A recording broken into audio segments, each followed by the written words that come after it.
Hi, my name is Gabby Callow, and I want to be the MLA for Vancouver-Kensington.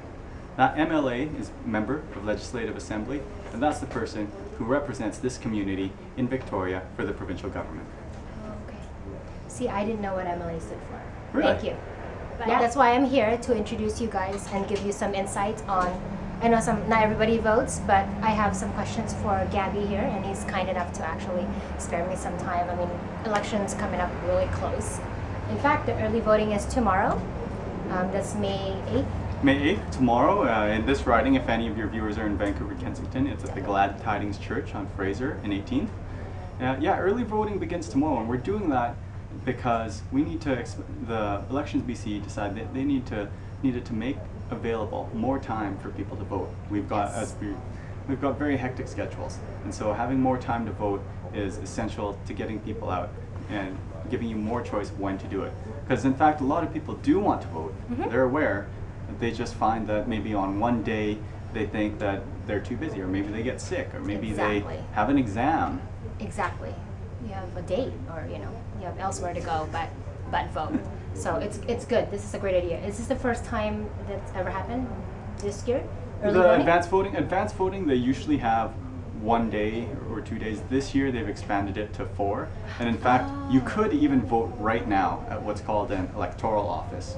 And the electoral office is where it is the local office for Elections BC in each district, in each riding. Okay. So ours here is on Fraser Street at 5550. If they want to vote today, they could. There you go. You guys can. Yeah. Everything's making it easy. It's all about making it convenient, because I think we live in a society that gets pretty spoiled with our conveniences, very privileged with it. Yes, but you should walk to where you're going now. So at least there's that, It's convenient, but don't be lazy about it. Well, on voting day, every poll is walking distance from where you live. Oh, fantastic. So that's great. And so you don't need to get into your car on voting day, May 14th. You can just get out in your pajamas and go walk to the local elementary school, and that's probably where. Yes, please brush your teeth first, because I'm sure the polling officers would love to talk to somebody with some clean breath. Clean breath, yeah, exactly. So Gabby, just curious, what's the biggest issue that the riding of Vancouver-Kensington is facing, and do you have any plans on what solution that you come up with? Well, that's a great question, because what I find in Vancouver-Kensington is we are a great example of everything that's been going well in BC. Vancouver-Kensington is an extremely diverse riding. It's got a lot of small business districts on Fraser, Maine, and Victoria, if you're familiar with the area. Okay, yes. And then it's also made up of a diverse number of communities from different ethnicities, different school groups, but we've got a lot of Chinese, a lot of Filipino, a lot of Vietnamese here, and all these groups of people are big fans of small business. In fact, in our riding, there are a lot of small business owners, some who have brick and mortar shops, others who have internet businesses, or just consultants themselves. And a lot of them have expressed a lot of concern for small business on what we're doing to make sure that their small business can keep running. Gotcha. And that they can survive. Well, that's exactly it. Yeah. Right now, what we've seen going well in BC's economy translates into a lot of small businesses running, and a lot of small shops popping up in our business districts. Mom and pop shops. Mom and pop shops, and really they are. I mean, I'll show you some. You'll see that there's not too many brand name stores around our area, and so they're very concerned about what we can do to keep small businesses running. And what we're doing as a party with the BC Liberals is that we are lowering taxes for them, so that they can keep more money in your pocket.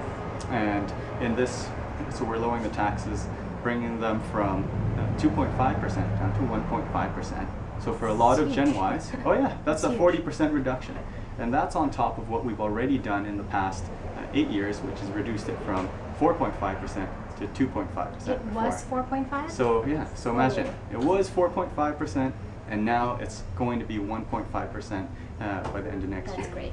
Or sorry, in a couple of years. And that would be tremendous help for a lot of small businesses. Definitely. Also, what we want to do is make it easier for people, especially young people, to start their own business. So we entrepreneurs. That's what it's all about these days, right? Good. My little brother is actually in entrepreneurship class. Oh, really? Program. Sorry, after high school. So what sort of entrepreneurship is he doing? He doesn't know yet. He's just graduating in 2 weeks, but Wow. he's already in BCIT entrepreneurship. See, that's fantastic. And so when he gets out of BCIT, we want to make sure that he doesn't have so much red tape to go through to start his business. Otherwise, they'll go to places like the States or Alberta where it is easier to start a business, but we want to make sure it's easy here. Stay here. So we've cut rules and regulations by about 40% for those small businesses. Great. So yeah, so you can start them up. There's even some recently, we'll show you in a bit, that have started up just outside these doors. Cool. And another issue in the riding though is very important. Maybe there's a lot of people in your audience who have kids, who have young kids, and some people who have kids under the age of 6. Well, a lot of people are concerned how they're going to pay for the education later on. What we're providing, it's big. What we're providing is a $1,200 education savings grant next year per child under the age of 6. So that's a lot of money. On top of that, there will be some childcare subsidies, and so there's money there that is helping parents put money back in their pockets so that they can save for their kids' future. That's great. That's something that we're doing here, and that's very important to a lot of people in the community. Yes, and the parents to be even. Yeah, and parents to be, because I think as Gen Ys, that's on the mind for a lot of people now. Oh yeah, definitely, especially. Talk about that later. TMI? TMI. But, one of the great things I do is I'm always about encouraging other people to start participating in in community as early as possible. I worked in community centers for a good number of years and worked with a lot of kids for a while, and I always thought that what you learn when you're younger still is something you keep with you when you're older and you're busy. So when you engage people, I mean, just today I was at Dickens Elementary School. I think I've been to 6 elementary schools now for the student. They're doing student vote. They're doing a student vote program where they're trying to bring some candidates in to talk to the classes, and I've talked to a few now, and they ask some great questions. Actually, sometimes they have even better questions than some adults ask because they're not thinking about anything else other than the election. That is true. I mean, why didn't that happen when I was in elementary and that or high was school? What I said. Otherwise, because then we would probably know more about the process. A lot of people probably be voting if they had that in the beginning but that's great. Yeah, so I've always encouraged them. I said, even at 12 years old, you can come out and volunteer, whether you're 12, 24, 36, however old you are. 25. 25. Yes. 30-ish. You can volunteer. 30-ish. Yeah. That's great. Now, do you have kids yourself? No, not yet. Okay. Not yet. I'm sure down the line, it sure is in my future, and I want to make sure that when you do have those kids, that we can leave them with a debt-free BC. I want to make sure that we leave them with the best province possible and the best home possible, because I was always taught leave something in a better condition than the way you found it. Right. So right now we're left with a pretty good province, and I want to build on that and be able to make sure that we can add to it. Make it even better. You're an immigrant yourself. Yes, correct. So you were born in the Philippines, as was I, and we know how hard it is to start over. Yes. So it's always important to think about that when we make our decisions, especially when we vote. If there's a change, what's that going to cost us? And or do we want to take what we have, which is great, and build on it?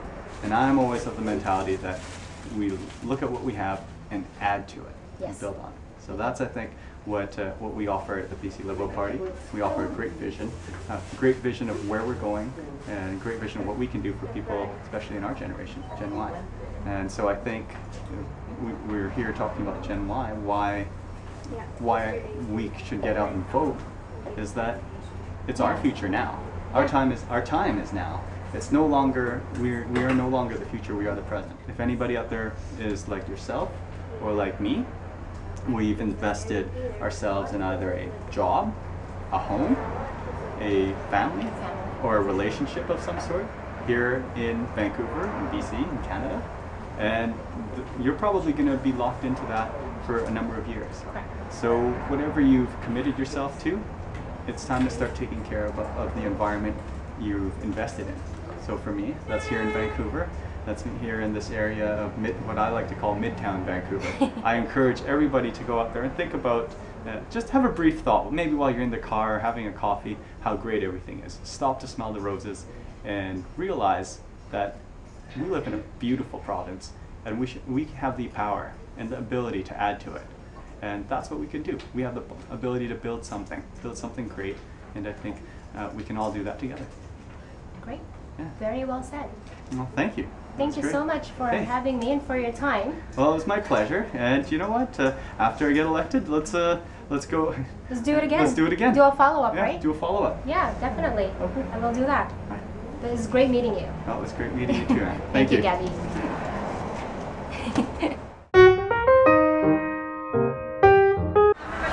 So I'm with Gabby Kalau. He's running for the MLA in Vancouver-Kensington area, and he's very popular here with the locals because this is where he shops. It's a little farmer's market. Yeah, Teng's Market nearby. Cool. Called Teng's Market. Zoom got in? He speaks both. Sorry, so you speak Filipino and Mandarin? Well, I speak Tagalog. Tagalog. I was born in the Philippines. Oh, cool. So you wouldn't think it. I know I have no accent because I grew up here. No, so good. my Tagalog is it fluent? a little amateur. Oh, an amateur. But I understand it pretty fluently. Good, that's good. And my Cantonese isn't fluent, but I do speak a little bit. Perfect. I do speak a little bit. And I think in a riding like this, you need to be able to speak the languages up the street. You look at all the small business. It's such a diverse, multicultural place. Just look here. You've got a Vietnamese place, a Polish, Italian, Hungarian stores there with the bakery and the deli. What's Calabria? Yeah. Italian. Calabria. Wow. Then you have a general butcher shop. You've got sushi place down there and Mexican. All in one block. You have 2 pho places and a Chinese bakery down there. And not even a complete block. That's half a block, and it's like that down the street. That's and so cool. I guess the secret's going to be out here because I'm going to tell you. You can eat a lot of lunch for under $10 here. Oh, so. There you go, guys. And that's not going to go up. That's not going to go up. Let's hope. I mean, right across the street there at Cloud Pharmacy. And that's another Gen Y that a pharmacist. He's about 30 years old, started it himself. Wow. And he's able to do that because we've got a good economy, and he's able to start a business with not too many regulations. Our tax rates are pretty low for them. So it's a great, it's only been open, I think, about 8 months now. And he's doing well. So it's good to see a lot of us doing well and doing a lot with ourselves. Yeah, exactly. So. Hey everybody, I'm inside Miss Mabel L. Morris campaign office here on Victoria Drive. She's just going to show me around the office, her hub.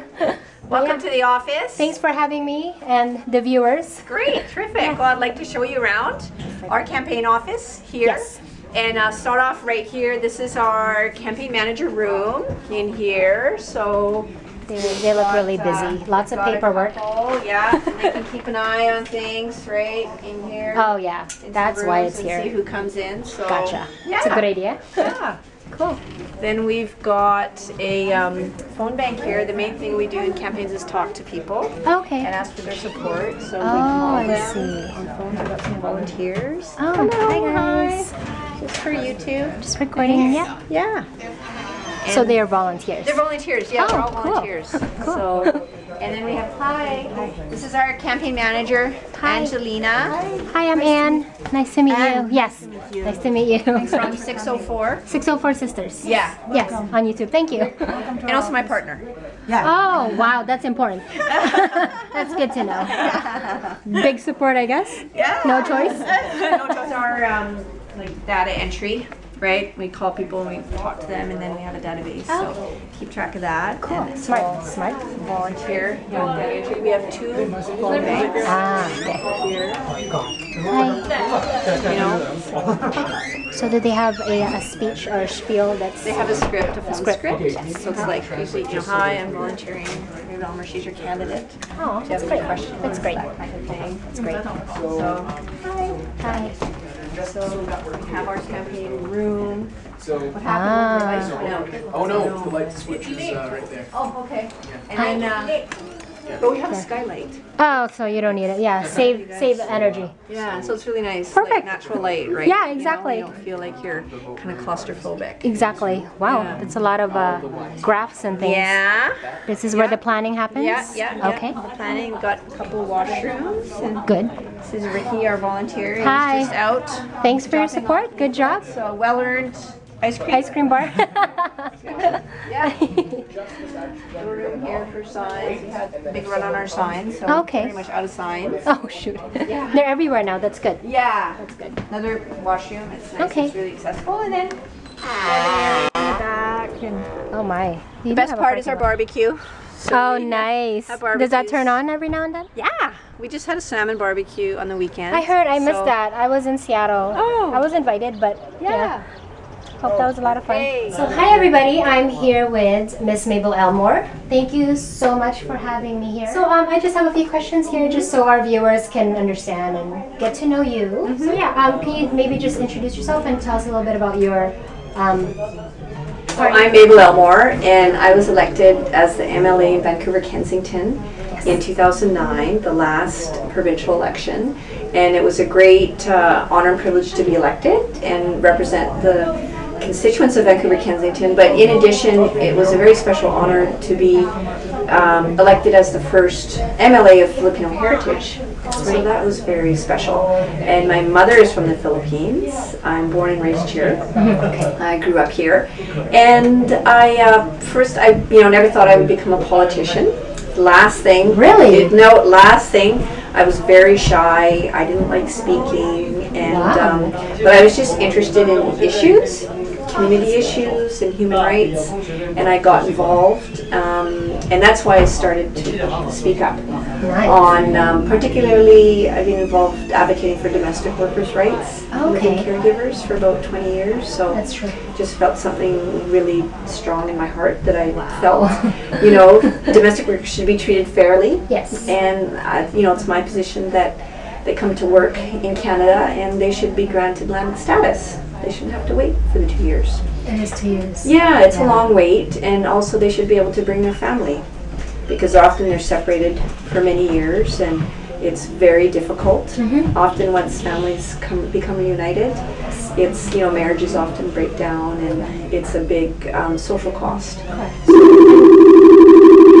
Sorry. Yeah. And they're probably more productive when their family is here, because then they're not separated from not depression, from just Yeah, no, it's so sometimes- difficult. I can't imagine, a mother having to leave her children in the care of others so she can go to a foreign country to look after someone else's kids. Yes. So it's so difficult, and I think it's just such a high social cost to families, and a very high emotional cost, and it's unnecessary. It doesn't need to be that way, and I think it's better not only for their families, I think it's better for us here in Canada when families are supported, and we support families. So that was the issue that really got me involved many years ago. I think that's a very genuine interest then in getting into politics, and it's Yeah. great that you follow that, instinct. And Yeah, not it just was really in my heart, and wanting to help people, and wanting to, I think that we can do better, right, in our society. Yes. And at this time, we have so much wealth, right, and there's so many opportunities, and so I really believe in allowing people, if they have the opportunity, I think that they have the chance to be successul. That's true. And so that's what I think that, we can do that as a society if we work together. Oh, that's great. That's really great. I know you're already elected, but if re-elected, what's Yes. the first thing that needs to be addressed once you're sitting again as an MLA rep? Well, one of the top priorities that's a big issue for me, and I'm looking forward to implementing if I'm fortunate to be re-elected, and also if our party, the NDP, is fortunate to form government, have a majority of seats. It's our priority in our commitment to education, investing in education, and a couple specific areas. Number one, in kindergarten to grade 12. 12 years of the Liberals have cut a lot of funding, cut teachers and cut support teachers. Is that hence the strikes, the lockouts? Yeah, and so they've cut a lot of support teachers that support kids with disabilities, 18% cut. English language learner teachers. So these are teachers who support kids that don't speak English as a first language. They've been cut 34%. Oh my. Librarians 30% and counselors 12%. So I'm very concerned. Here in Vancouver-Kensington, it's very diverse. We have a lot of new immigrants, and I'm very concerned. I work with the parents and the students a lot, and I want to ensure that students are successful and they're supported in high school. It's important that they graduate and have the opportunity. Yeah, sorry. It is. Yeah, it is the foundation. Yeah. And have the opportunity to pursue some type of post-secondary education, because that's what's going to lead to their success. No, definitely. Yeah. So NDP, I'm very proud to say that we are saying we're going to invest in education. We're going to support kids to be successful, and that specifically means hiring more teachers, hiring more support teachers, and I want to see more English language learner teachers hired to support kids, right? Especially the newly arrived immigrant youth. Often it's difficult, you know, to adjust. There's culture shock, and so we need to really make sure that there's support for the kids in high school to complete. Now, how can you guarantee the financial support for that plan? Yeah, so we've said that's one of our priorities. Yeah. We think education has to be a focus. Correct. The Liberals have made a lot of cuts, Yes. and we have a shortage now. So I've traveled across British Columbia. I was also the deputy chair of the finance committee. Okay. And so, yeah, I heard from all sorts of business leaders, industry, companies, mayors and councils. And I really heard a consistent message, we all did, across the province. There's a real need for skilled workers. And we have a gap in British Columbia, partly because the Liberals have not prioritized and haven't invested in that. Okay. And so that's a big need, and I really want to address that. We need that in our economy, right? But it's also opportunities for people. And I think we have to do more to ensure that young people and folks have the opportunity to take courses, right? Sure. To get the skills they need and to really pursue their interests. Yeah, also to probably keep the employment local, so Yeah. we're not outsourcing. Yeah. Yeah. Listen, I went up to Kitimat. Okay. Right? They're having a my. big boom up there, construction boom, lots going on. There's shortage of workers, so they held a hiring fair for construction workers Yeah. in California. Oh my goodness. Yeah, it's brutal, That's right? more expensive, bringing them in and... Yeah, so this is just a real, you know, Wow. I think that there's opportunities, there's people here, Yeah. right?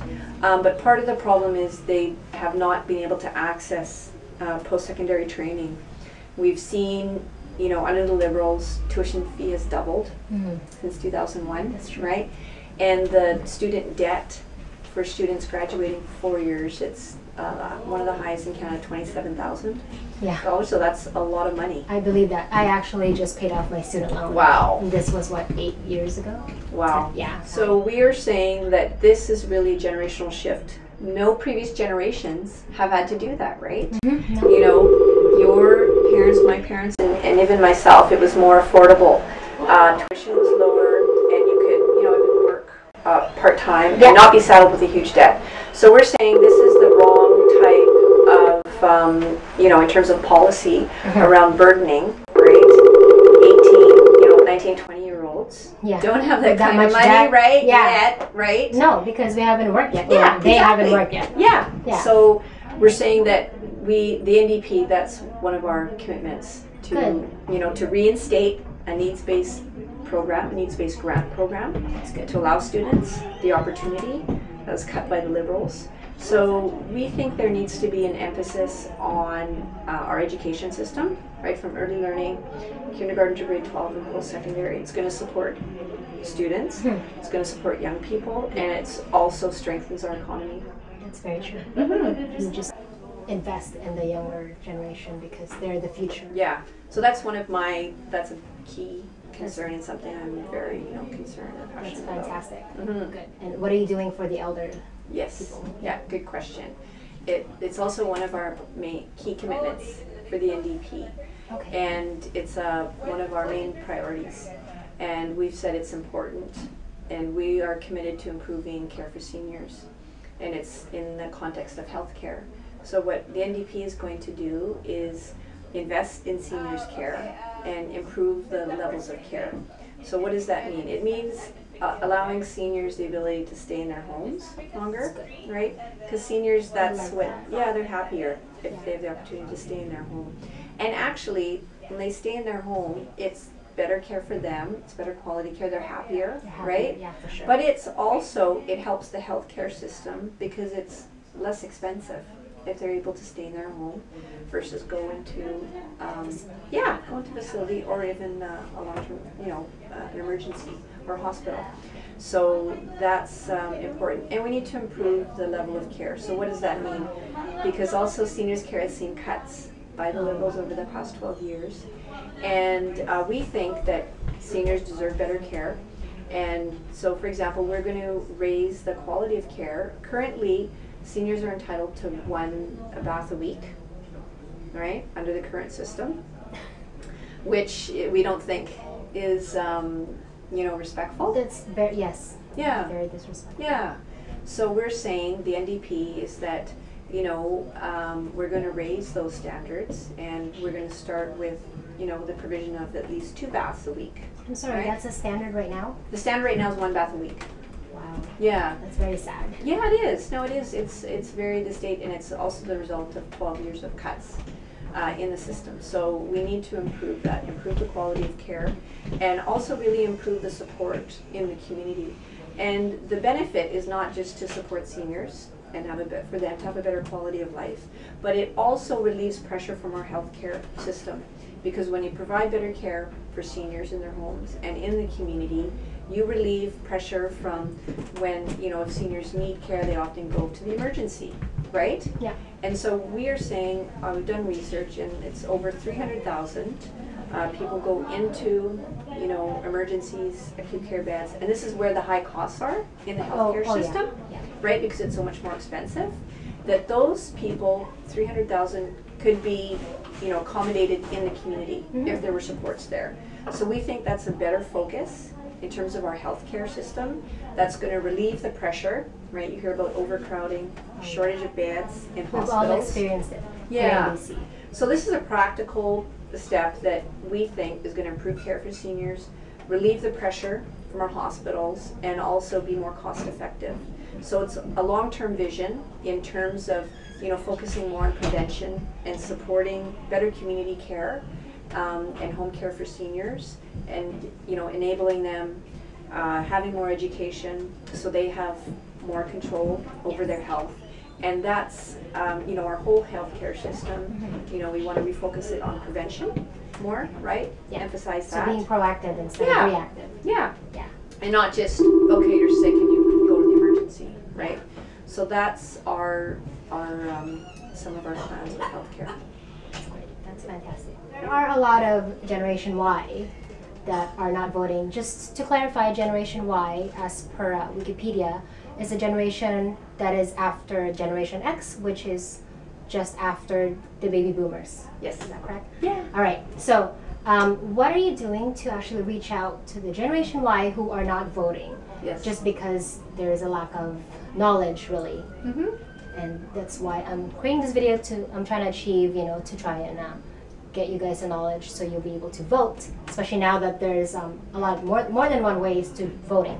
Mm-hmm. Yeah, so what are you doing to reach out to that generation, to that demographic?